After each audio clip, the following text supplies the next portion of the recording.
j'ai toujours été intéressé par deux choses. L'observation attentive de la réalité extérieure et puis un intérêt plus abstrait sur la manière de transcrire sur une toile ou sur une feuille de papier les sensations, de manière à ce que les sensations soient organisées. Très vite, je me suis installé en Italie, à Venise, dont j'ai fait mon laboratoire. À chaque élément dans Venise se trouve son reflet dans l'eau. Par exemple, la façade d'un bâtiment, qui est une chose faite par l'homme, elle se retrouve propulsée dans le domaine de la nature, quand elle rentre dans le reflet dans l'eau. Donc il y a quelque chose d'assez complet en fait dans cette ville. Quand je regarde mon travail concret, je réalise que je me suis souvent concentré sur 5 ou 6 thèmes. Il y a le thème de la Cappella Emiliana, cette chapelle qui fait partie maintenant de l'île de San Michele. Il y a un autre thème que j'aime beaucoup, vénitien. C'est une porte qui pour moi est un lieu de passage. Donc c'est un lieu emblématique. Ce sont des éléments pour moi qui font partie de mon univers vénitien. On ne peut pas dire qu'il soit typiquement vénitien. En revanche, ça fait partie du cœur de mon travail.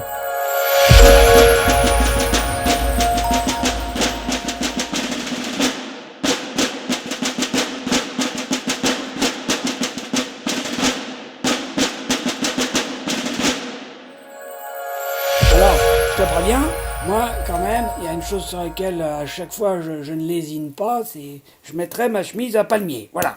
Voilà. Je sais pas si tu vois, j'ai un très joli palmier ici. Et hop, eh ben, je viendrai faire tout Dostoïevski. Voilà.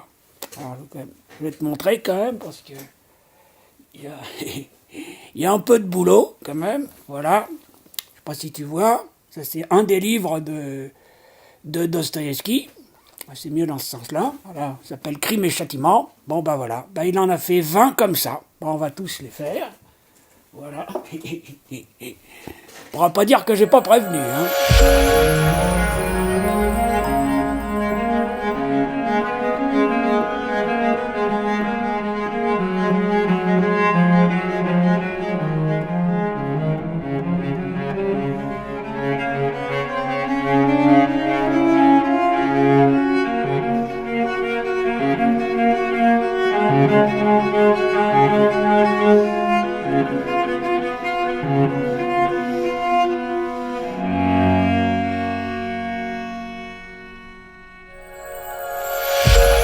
Ayant dormi environ 40 minutes, je fus réveillé par je ne sais quelle émotion confuse et bizarre. Je ne vis rien d'abord, puis tout à coup, il me sembla qu'une page du livre resté ouvert sur ma table venait de tourner toute seule. Aucun souffle d'air n'était entré par ma fenêtre. Je fus surpris et j'attendis. Au bout de 4 minutes environ, je vis, oui. Je vis de mes yeux une autre page se soulever et se rabattre sur la précédente comme si un doigt l'eût feuilleté. Mon fauteuil était vide, semblait vide, mais je compris qu'il était là, lui, assis à ma place et qu'il lisait.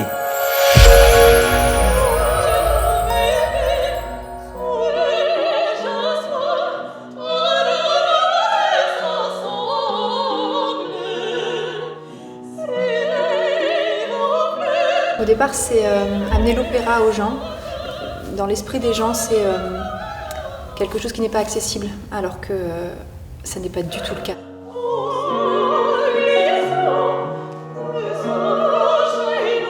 Tous les airs que le public va entendre, tout le monde les connaît. Enfin, nous, on les reprend et puis on en fait une histoire. Oui. Mais vraiment, chaque personne peut se rendre compte que ce sont des choses qu'on a entendues et plusieurs fois.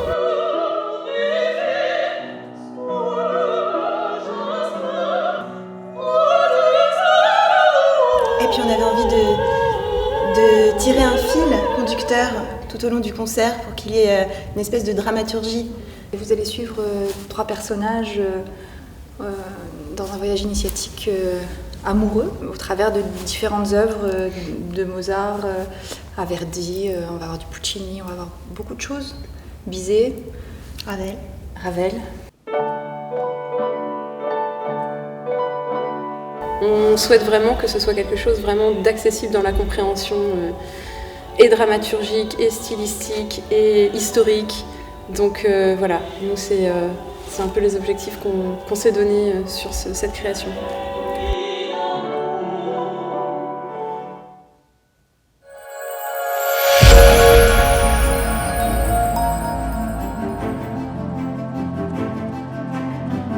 Est-ce que vous êtes prêts à vivre l'expérience Cérébro ?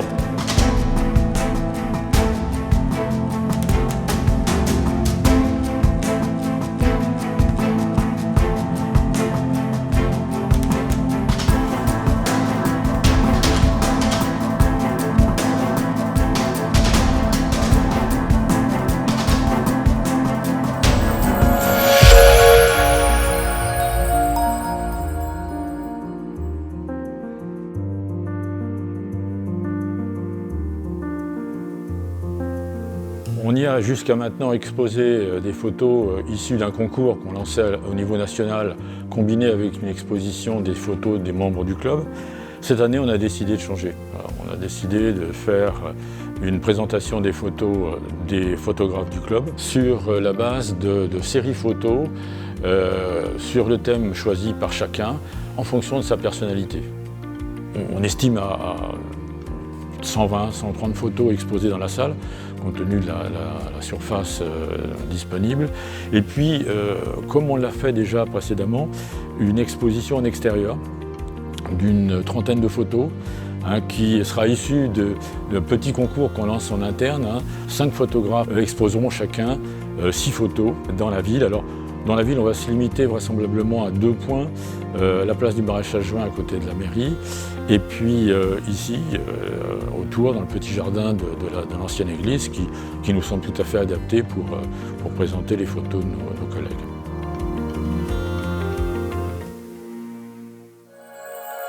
Inquiet de ne pas trouver les escortes convenues, le roi par un mouvement naturel met la tête à la portière, mais ce mouvement le perd. Le maître de poste Drouet vient de le reconnaître à sa ressemblance avec son effigie sur les pièces de monnaie.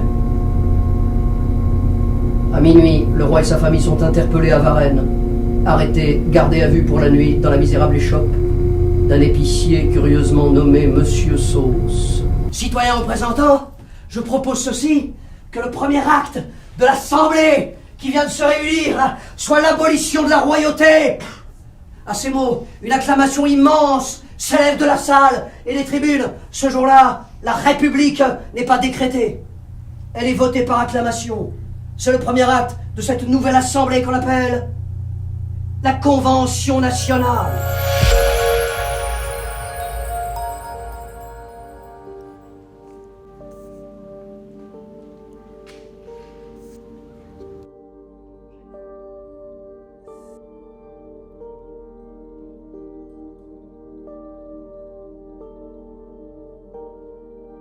Depuis très très longtemps, j'ai travaillé avec des papiers collés ou marouflés sur toile, sur lesquels je reviens avec de la peinture. Et c'est une peinture depuis toujours transparente, des glacis. Et par superposition, on va arriver à créer de l'espace, comme on voit dans les trompe-l'œil par exemple. Depuis 20 ans, je m'intéresse à un genre d'image particulier et très complexe qui est la carte de géographie. Le monde a beaucoup changé quand on s'est mis à voir la Terre de très loin. Et l'idée du globe, c'est une chose qui est très constante dans mon travail depuis ces 20 ans. Il y a aussi quelque chose que j'ai trouvé très en adéquation avec l'idée du collage, c'est la carte mentale, la carte qu'on se fait chacun dans sa tête, pour moi, pourrait dessiner sa carte par ses amis, ses relations, les distances. Aussi, une chose qui m'avait frappée à l'époque, c'est qu'on ne mesurait plus en kilomètres, on mesure en temps. Bon, c'est des petites choses comme ça qui ont influencé beaucoup mon travail. Je travaille par thème, comme les cartographes en fait. À Maison Lafitte, je présenterai plusieurs thèmes, des tableaux sur l'Île-de-France, enfin centrés sur l'Île-de-France. Vous êtes ici et puis le monde tourne autour de vous quand même. Et puis aussi une série d'estampes qui traitent de la Méditerranée. Ça, c'est un travail que j'établis avec des poètes de l'ensemble de la Méditerranée, dans toutes les langues. Il y aura aussi une série qui est faite à partir de fleuves. et puis encore d'autres choses.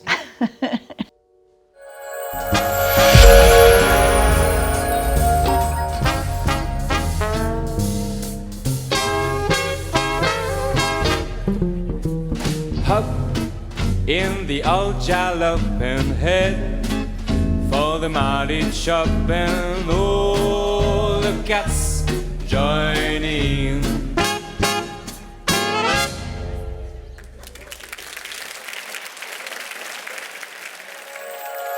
À propos des Jeux Olympiques, une histoire vraiment étonnante. Nous sommes en 1936, les Jeux Olympiques nazis donc, en présence d'Hitler, la finale du 100 mètres féminin. Victoire d'une Américaine, Helen Stephen. En deuxième position, on retrouve Stella Walsh, une autre Américaine. Stella Walsh rentre chez elle aux États-Unis, elle habite Cleveland. Elle est tuée dans une fusillade. Autopsie, Stella Walsh, c'était un homme. 11 records du monde, 2 médailles olympiques. C'est l'une des plus grandes tricheries de l'histoire olympique.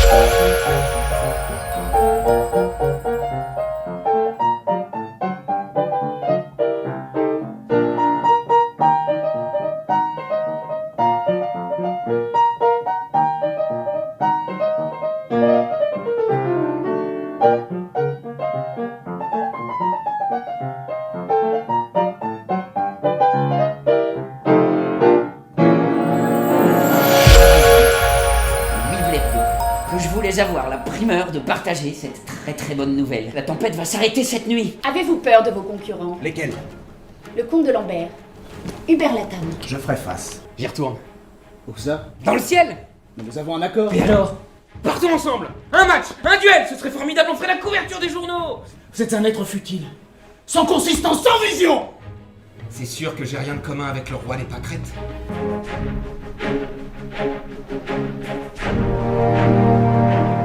Je suis bien content d'être le premier. J'ai traversé la Manche.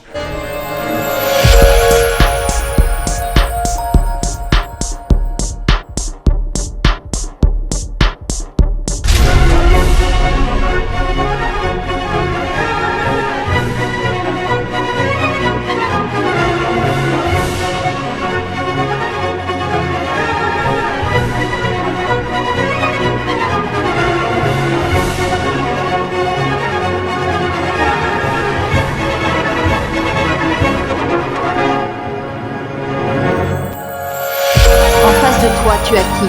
Barbe Bleue. Barbe Bleue qui est? Mon mari. Oui, donc tu es? Sa femme. Oui, donc tu es son? Épouse. Oui, mais tu es son égal surtout. Oui, tu es son égal, alors tu le regardes droit dans les yeux, hein? Tu t'affirmes, tu l'affrontes.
Elles viennent toutes les deux de commettre une autobiographie à succès. Donc je vais donc vous expliquer les principes d'organisation pour écrire une autobiographie ou une biographie vraiment efficace en 6 points. Donc, très bien.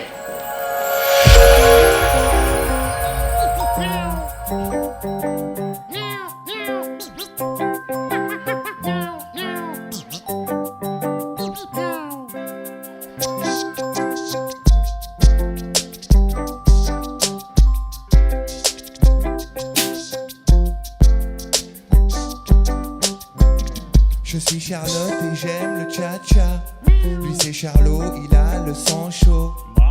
Chaque nuit il me joue du violon. Il dit qu'il voudrait faire des chatons.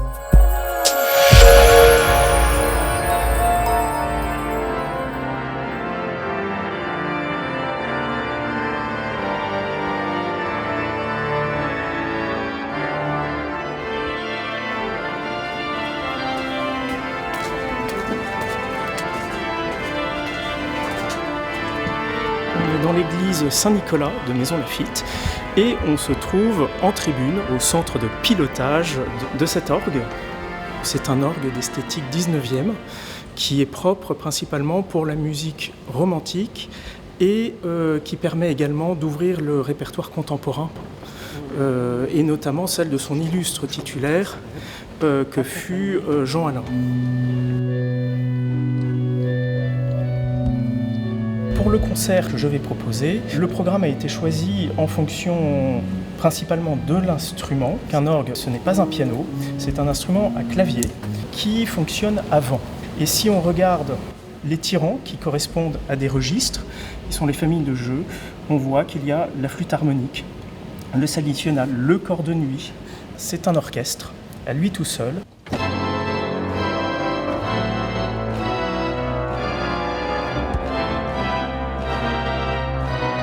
Le programme que je vais proposer pour ce concert donc va être axé autour de deux grandes œuvres du répertoire de l'orgue du 19e siècle. Également une œuvre de Jean Alain qui fut titulaire de cet instrument. C'est un compositeur qui est très important dans le milieu de l'orgue puisqu'il a laissé une œuvre qui a ouvert le champ à des compositeurs par la suite comme Messiaen ou comme Florenz, et qui a inspiré beaucoup de grands musiciens.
Avec sa mère tous les jours. Il n'achète rien, c'est juste pour se changer les idées. Hein, Timothée? T'as vu mon bracelet? Oh, mais tu me l'as volé? Écoute ma voix perler.